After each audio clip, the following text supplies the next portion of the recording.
कहते हैं जैसे कर्म करोगे वैसा फल मिलेगा। तो इन्होंने जैसे कर्म करे हैं, आज जेलों में इनकी बुकिंग है, एडवांस बुकिंग चल रही है। तिहाड़ में 2 नंबर, 3 नंबर, 7 नंबर, 1 नंबर, ऐसे बहुत से लोगों की और एडवांस बुकिंग चल रही है। आज जैसा कि आप सबको ज्ञात भी है, परसों भारतीय जनता पार्टी का संकल्प पत्र, घोषणा पत्र वो माननीय नरेंद्र मोदी जी ने, पार्टी के अध्यक्ष नड्डा साहब ने, राजनाथ सिंह जी ने और शीर्ष नेतृत्व ने उसको जारी किया है। और संकल्प पत्र और पार्टियां तो सिर्फ घोषणा करती हैं, इसलिए उनका घोषणा पत्र होता है। भारतीय जनता पार्टी संकल्प लेती है कि हम उसको पूरा करेंगे और पूरा होने की गारंटी स्वयं खुद देश के यशस्वी प्रधानमंत्री लेते हैं, इसलिए हम उसको संकल्प पत्र कहते हैं। ये संकल्प पत्र जो भारतीय जनता पार्टी 2024 में कहेगी वो तो करेगी, लेकिन उससे आगे बढ़ के भी बहुत से मैं समझता हूँ कि ऐसे काम है। जब 4 जून को 400 पार होगा, 2/3 से ज्यादा बहुमत इस भारतवर्ष के 140 करोड़ जो नागरिक हैं उनके आशीर्वाद से मिलेगा, तो मैं समझता हूं कि हर क्षेत्र में तरक्की होगी। अभी मेरे नेताशा जी ने महिलाओं के सशक्तिकरण की बात रखी, यहाँ पर किस तरीके से युवाओं के लिए रोजगार देंगे, कैसे हम किसान मजदूर को ताकत बढ़ाएंगे। जो फ्री राशन है, जो योजना पिछले 5 वर्षों में लगातार जारी है, अगले 5 वर्ष फिर संकल्प लिया है कि उसको हम जारी रखेंगे।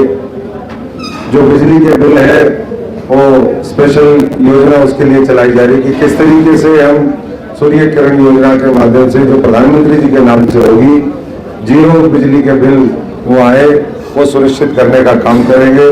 स्वास्थ्य के क्षेत्र में आयुष्मान भारत जो अपने आप में एक बहुत महत्वाकांक्षी योजना रही, वो कैसे रक्षा कवच बने, कैसे भविष्य में आयुष्मान आरोग्य मंदिर उनकी संख्या बढ़ाई जाए।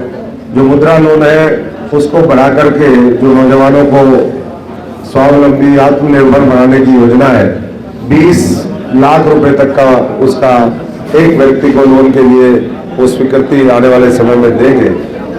और सबसे बड़ी बात यह है, बाकी तो और बहुत सी चीजें हैं कि किस तरीके से हम शिक्षा के जगत में काम करेंगे, कैसे हम आने वाले समय में जो एम्स है उसकी संख्या बढ़ाएंगे, कैसे हम आयुष के जो है और केंद्र विकसित करेंगे।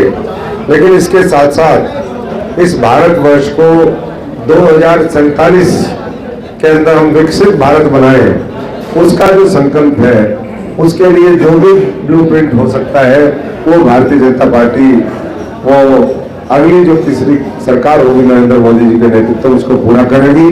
5 वर्षों के अंदर हम भारतवर्ष को तीसरी सबसे बड़ी अर्थव्यवस्था बनाने का काम करेंगे।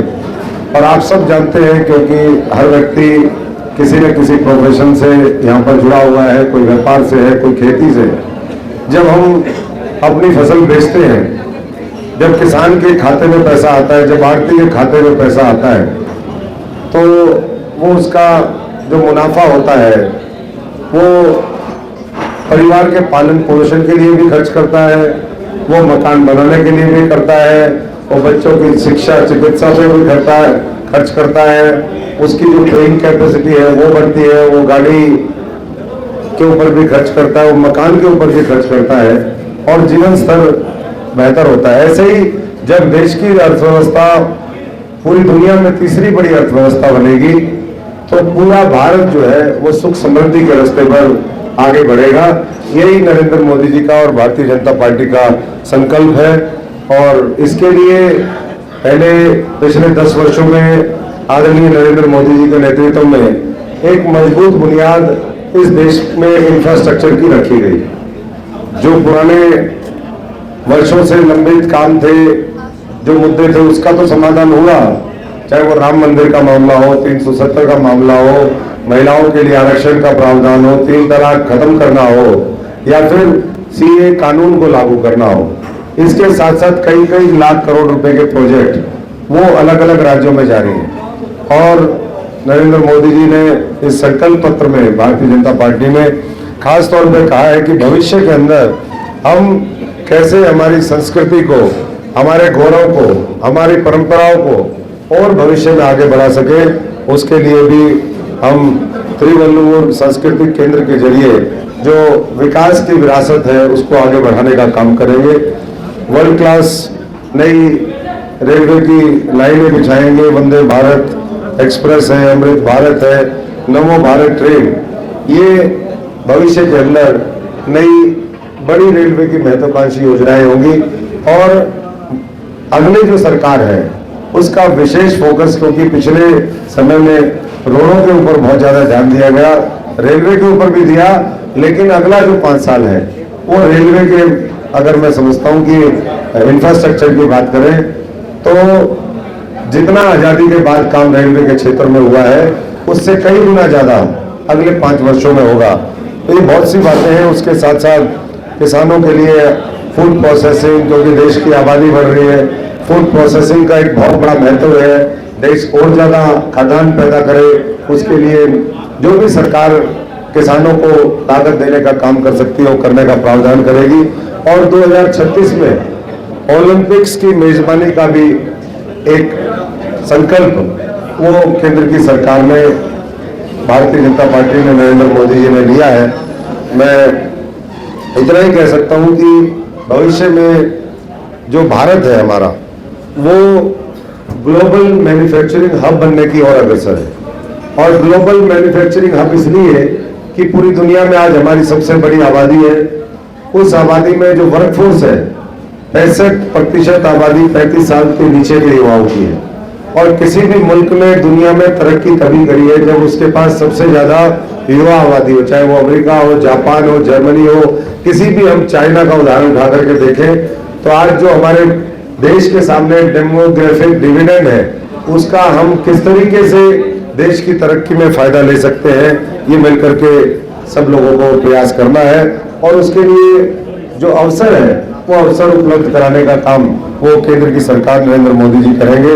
विश्वकर्मा परिवार जनों का, एमएसएमई, छोटे ट्रेडर्स, उनके लिए स्किल डेवलपमेंट के लिए भविष्य में और ज्यादा योजनाएं आएंगी और उत्पादन को बाजार से जोड़ने की गारंटी का भी एक संकल्प लिया गया है।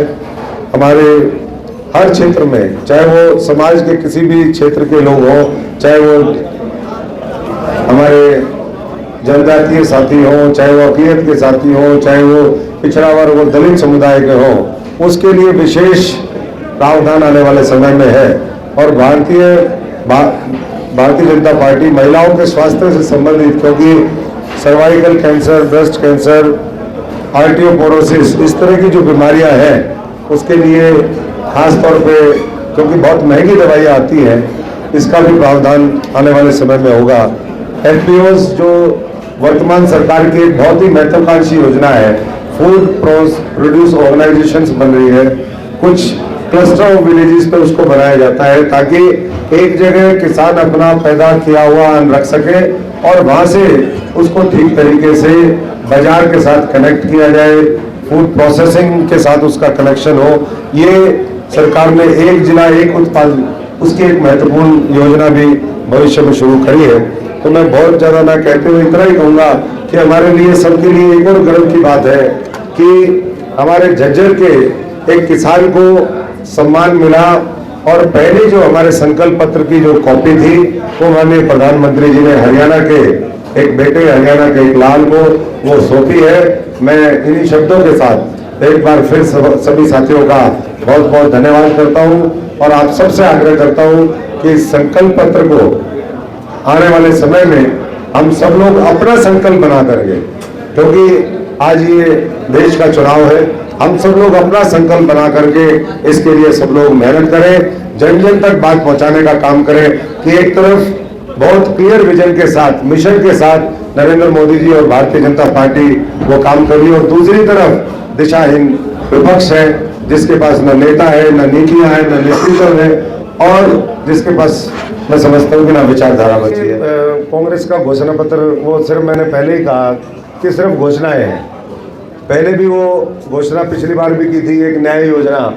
मैं पूछना चाहता हूँ, वो जो न्याय योजना की बात उन्होंने करी थी पिछले घोषणा पत्र में, जहां कांग्रेस की सरकारें आई, क्या लोगों को न्याय मिला? आज़ादी के बाद लंबे समय तक देश के साथ अन्याय करने वाले, देश का शोषण करने वाले, देश को लूटने वाले लोग क्या वो न्याय दे सकते हैं? ये मेरा सवाल है। तो इसलिए मुझे नहीं लगता कि आज उनके घोषणा पत्र को देखने की आवश्यकता है। आज आवश्यकता है तो संकल्प से सिद्धि तक का रास्ता, वो हमें सब लोगों को मिलकर के तय करना है।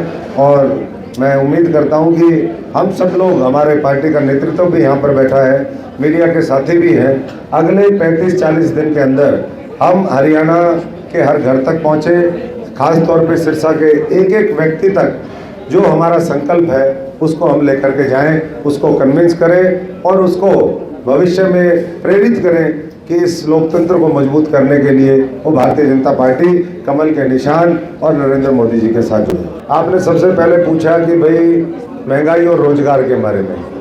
महंगाई के ऊपर बहुत नियंत्रण करने का काम, आज जो इन्फ्लेशन है वो मैं समझता हूँ कि पूरी दुनिया में जहाँ सबसे कम है वो भारतवर्ष के अंदर है, और उसका डायरेक्ट जो है वो महंगाई से उसका रिलेशन है।